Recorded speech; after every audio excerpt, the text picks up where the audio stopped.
Hello friends, welcome to my channel. ఈ రోజు vlog వచ్చేసి మిల్లెట్ దోశ అండి. నేను ఎలా చేశాను ఏంటి అనేది మీకు ఫుల్ వ్లాగ్ అయితే చేయబోతున్నాను. Millet dosa and tomato and dal పప్పు చట్నీ అనమాట. ఇది పొట్టు తీసిన పప్పు అనమాట, ఈ పొట్టుపప్పును బాగా కడిగేసి ఎప్పుడు కూడా మినపగుళ్ళు అనేవి వాడమన్నమాట. ఎందుకంటే మాకు ఎలాగ పొలాలు ఉన్నాయి కాబట్టి పంటపప్పే ఉంటుంది.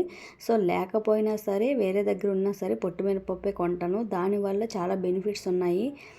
బాగా ఎక్కువగా ముద్ద అనేది వస్తుంది. నెక్స్ట్ వచ్చేసి మనకి హెల్త్కి కూడా చాలా మంచిది పాలిష్ చేసిన పప్పు కన్నా. ఇలా ఒకసారి ట్రై చేయండి. కాకపోతే ఒకటే ఇబ్బంది, క్లీన్ చేసుకోవడం కూడా ఇబ్బంది ఏమి ఉండదండి. ఒక 6 అవర్స్ ఇలా నానిందంటే 1-2 సార్లు కడిగితే బాగా తెల్లగా వచ్చేస్తుంది. సో మరీ తెల్లగా రావాల్సిన అవసరం కూడా లేదు, ఎందుకంటే తొక్కుంటే బలమనే అని చెప్పేసి అంటారు.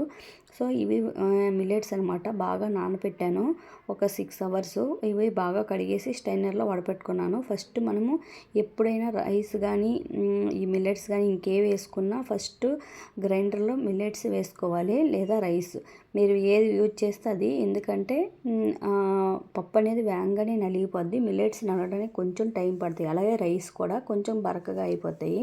ఇలా అయితే ఇవి సాఫ్ట్గా నలిగిపోతాయి అనమాట. దోశ అనేది చాలా మంచిది. యాక్చువల్గా షుగరు అండ్ బీపీ ఉన్న వాళ్ళు రైస్ ఎక్కువ తినకూడదు అంటారు కదా, వాళ్ళకి ఇది బాగా యూజ్ఫుల్ అవుతుందండి. బై గాడ్ గ్రేస్ మా ఇంట్లో ఇప్పుడు ఎవరు లేరులేండి పేషెంట్లు. కాకపోతే నేను యూజ్ చేసేది, ఎందుకంటే పిల్లలకి రైస్ మనం ఎలాగో ఇస్తాము. సో దానికి బదులుగా ఇలా మిల్లెట్స్తోనే దోశ అనేది చేయడం స్టార్ట్ చేశాను అనమాట. చాలా ఫ్లఫీగా వస్తుంది. దీనికి ఇంకా ఎక్స్ట్రా మీరు యాడ్ చేసుకుంటే చోడు పిండి గట్రా వేసుకోవచ్చు, చోళ్ళవి. సో నేను మటు ఓన్లీ మిల్లెట్స్తోనే చేశాను అనమాట దోశ అనేది.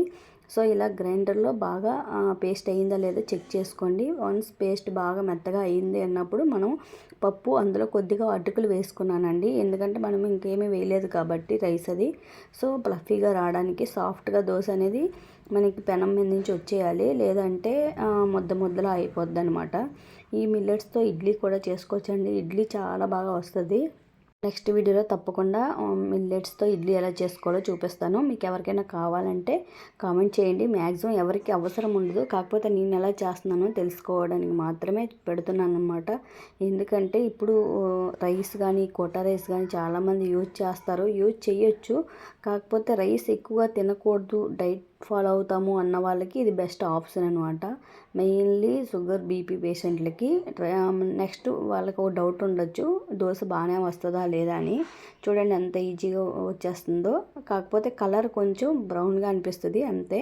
సో అలాగే దోశలకు ఒక 2-3 వేసి చూపిస్తున్నాను, చూడండి ఎంత సాఫ్ట్గా వస్తాయో. అండ్ తినడానికి సాఫ్ట్గా ఉంటాయి, ఈజీగా కూడా వచ్చేస్తాయి. పెనం కొంచెం హీట్ ఎక్కినప్పుడు మీడియం ఫ్లేమ్లో పెట్టుకోండి. సో అలాగే నేను టమాటో అండ్ దాల్ చట్నీ చేయబోతున్నాను.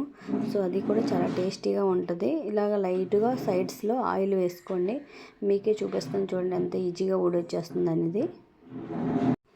ఇంతేనండి, చాలా ఈజీ. ఇలాగే మనకి మిల్లెట్ అండ్ మినపప్పు దోశలు అనేవి చాలా ఈజీగా వచ్చేస్తాయి. తప్పకుండా ట్రై చేయండి. బెస్ట్ ఆప్షన్ అనేది ఏంటంటే చెప్పాను కదండి, డైట్ ఫాలో అయిన వాళ్ళకి, రైస్ అవాయిడ్ చేద్దాం అన్న వాళ్ళకి చాలా మంచిది.